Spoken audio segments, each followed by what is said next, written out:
Hi, welcome to the series of session on data mesh. I'm Sendil. I'm a big data and cloud architect. So in our previous sessions, we saw about the data mesh and its principle. In today's session, we'll be seeing on the fourth and final principle called Federated Computational Governance. So in the previous three principles, right, what we understand is data mesh is a decentralized data ownership and architecture at the domain level.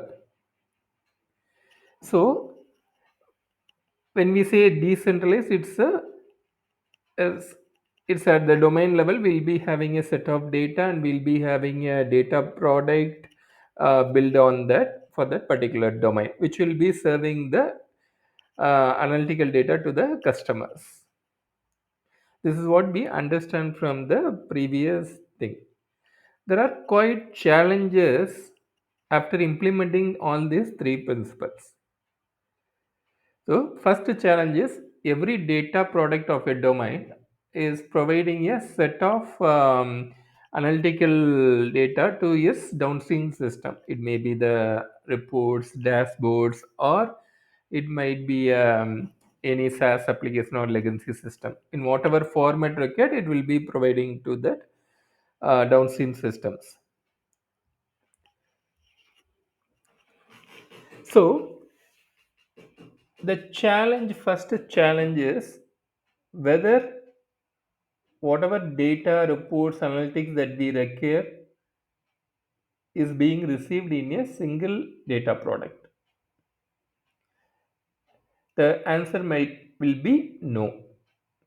For most of the use cases that we run, right, we need to join multiple data products, join, correlate, and then only we can retrieve the necessary output or data set that we require.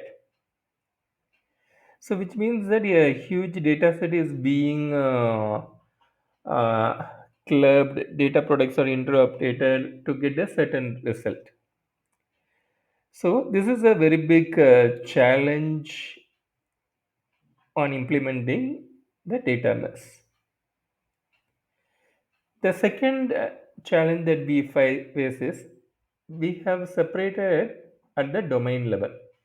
For each domain, there will be a separate team. They will be implementing or building the data product. So each team might be following a different architecture, different data quality implementation way, designs, etc., etc. So which will be not in a standard, and it will be a complicated or a mess related thing. So to make it as a standard across all the domains, we have the fourth principle called Federated Computational Governance. So this is nothing a team. We can say that it's a governance team which is formed with a set of members from all the teams. Say one is domain owners, they will be part of this team, and data product owner will be part of this one, and platform team, infra platform team owners, they will be part of this governance group. In addition to these three, there will be some SME for security, for infra, for business aspect, so they will be part of this governance team. So first activity on this fourth principle, we have to form a governance team having including all these rules. So what we'll be discussing on this after forming this governance rate, we'll be creating a policies, and in the policy we'll be creating what are the things that can be placed in a localized. That means at domain level, what are the things that we can be localized, and what are the things can be globalized across all the data products. So those are the main discussion or deciding point in this governance. It's a very tough activity because lot of stakeholders are involved. They will be having a different thoughts.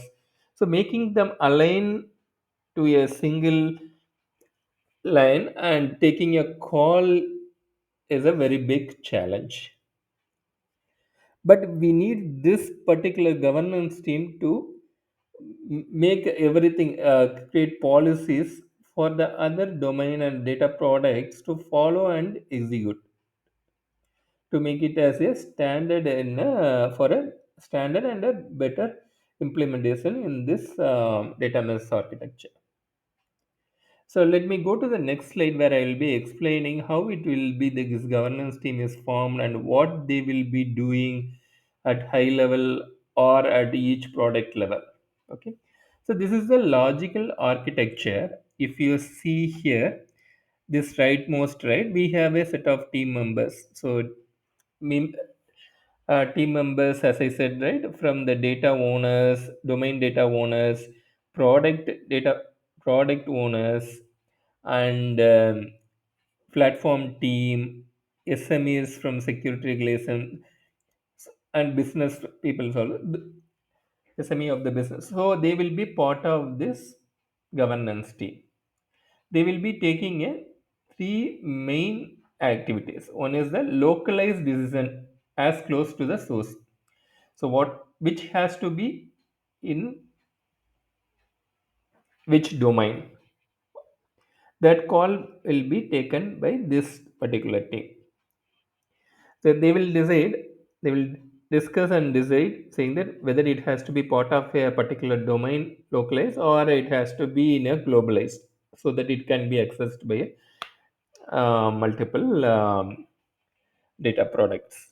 Second thing is globalized decision that facilitates interoperability.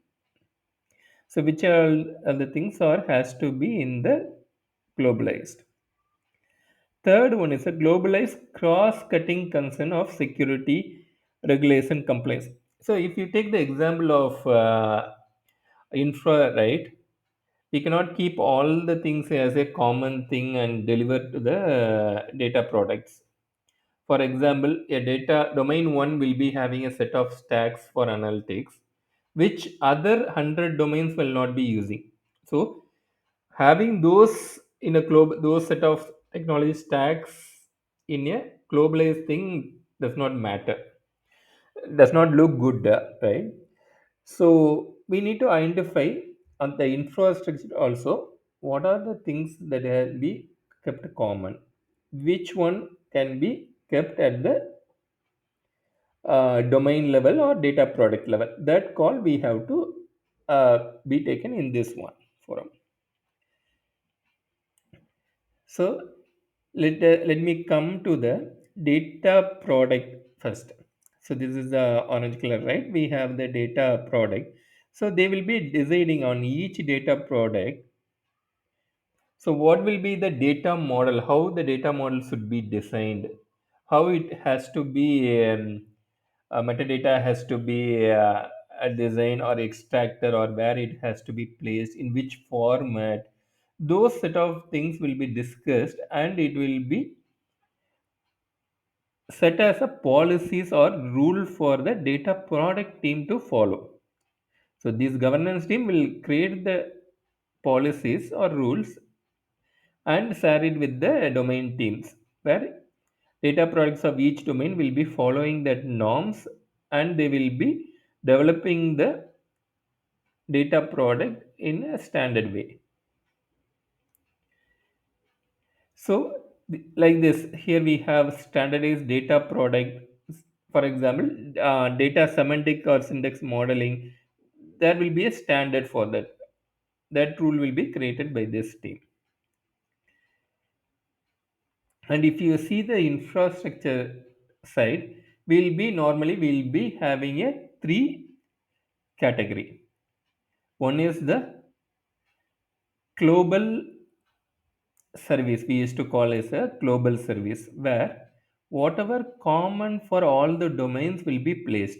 For example, all the data products will be having a logging mechanism.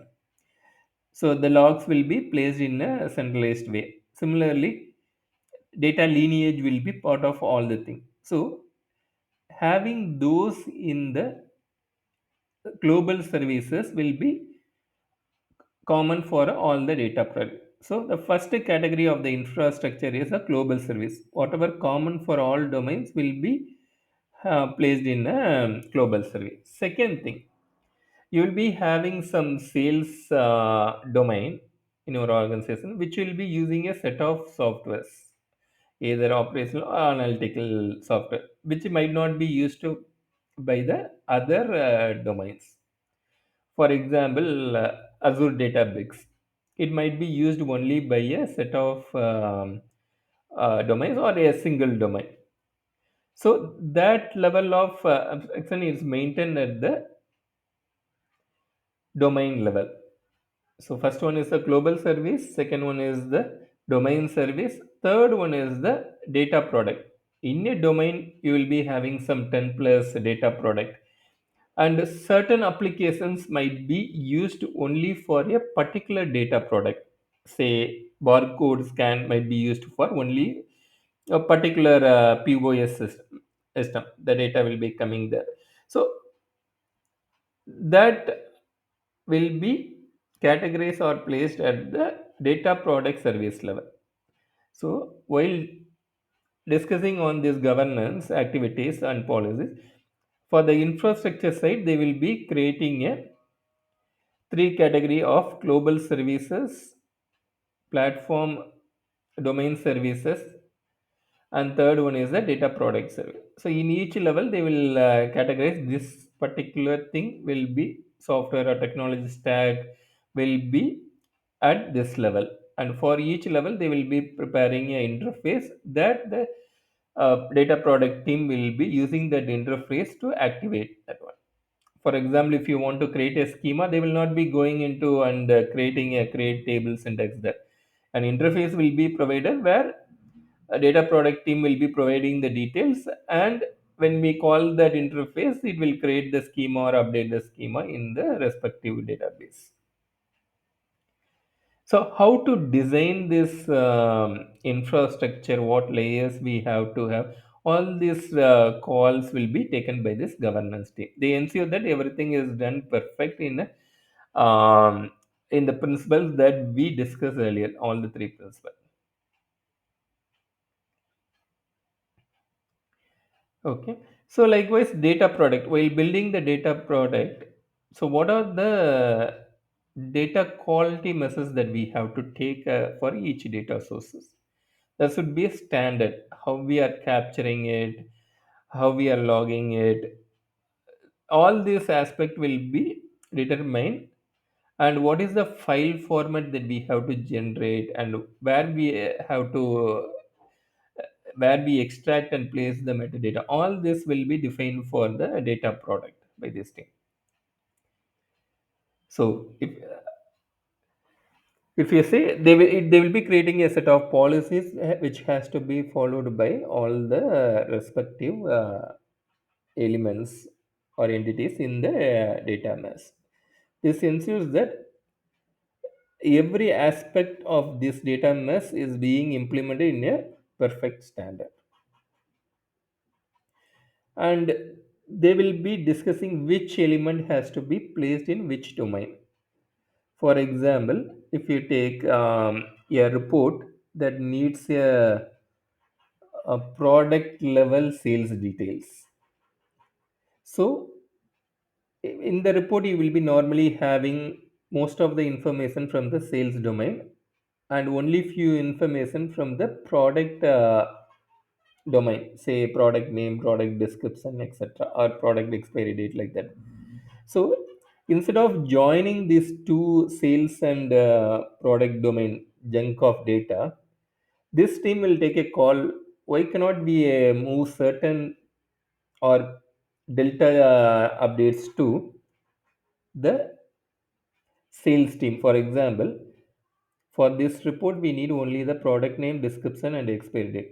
Why cannot we send this data as a source to the sales domain so that While generating the report, we don't need to join both the domains, sales and product. We can just, from the sales itself, we can get those data, which includes product name, description, and expiry, so that this can be designed in a better way, so that computation does not need joining of two domains at all.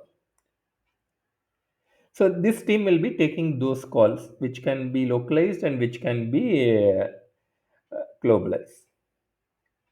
So as I said earlier, that this is one of the most complex thing, because it involves a lot of stakeholders, make them understand, design the policies, and make them follow all the data product, follow this one.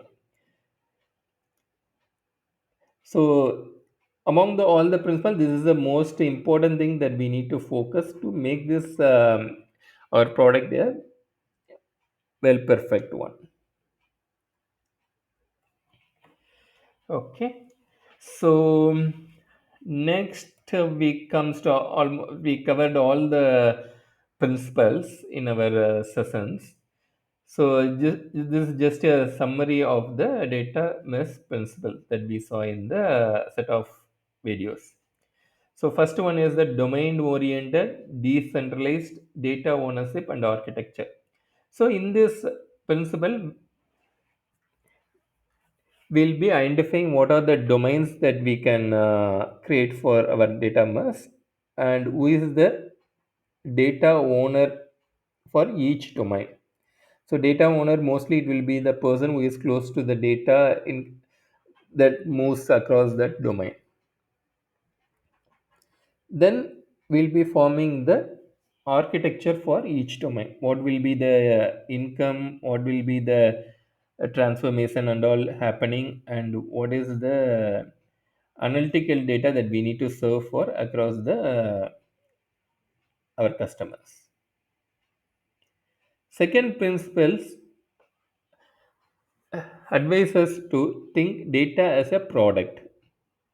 So it's not a data, it's a product where the consumers or customers will be getting the data.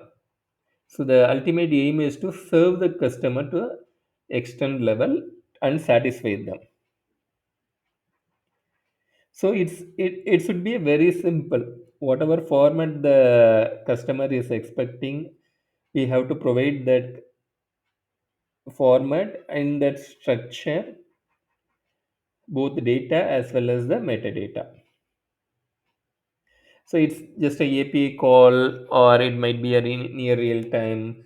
So whatever format the customer is expecting, we have to cover all those details in the product. So the third one is the infrastructure, self-serve data infrastructure at a platform. So if you see, since we are going at the decentralized level, there will be a lot of domains, and each domain will be having a set of developers who will be developing the data products. Having a separate environment infrastructure will be a very big challenge and cost to the company. So the idea is to have a centralized or common infrastructure that can be shared by the data product team. That also by providing a tooling or interface, so they don't need to know about how to create an infrastructure, how to provision a infrastructure, how to provide access for a particular database, like that. So all will be coming as a interface or tooling, so that they can just make a call. Say I want to provision an environment for my data product. These are the configuration that I am submitting. Once they submit, automatically in the background, the infrastructure will be getting provisioned.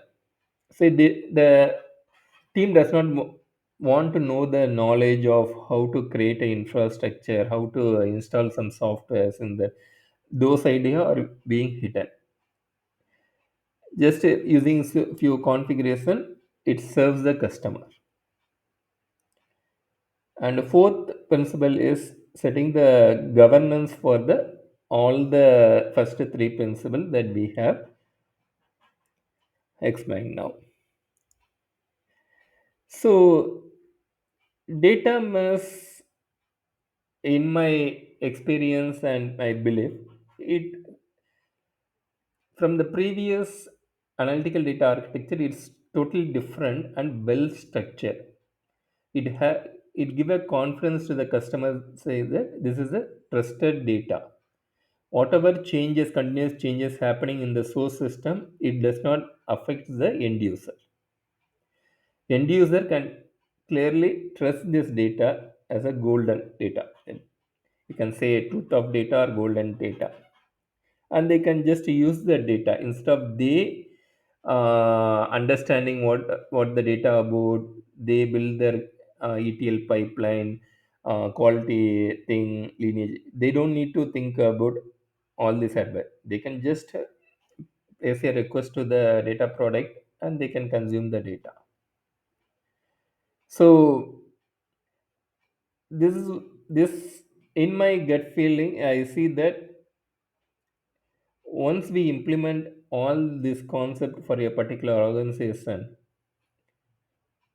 it will benefit a lot for that organization. They will be emerging as a data company, not as a product or a other service business service company. They will be evolving as a data service company. So hope you will be agreeing with me on that point. And whenever you get time, just try or think on your product side and let me know if you have any queries or comments on this set of videos. You can drop a mail to me on sandaram.sandilkumar@gmail.com. I'll be updating you, replying back on that one. Thank you. Thanks for your time for listening a series of session. Hope it might be helpful for you. Thank you. Have a good day. Bye.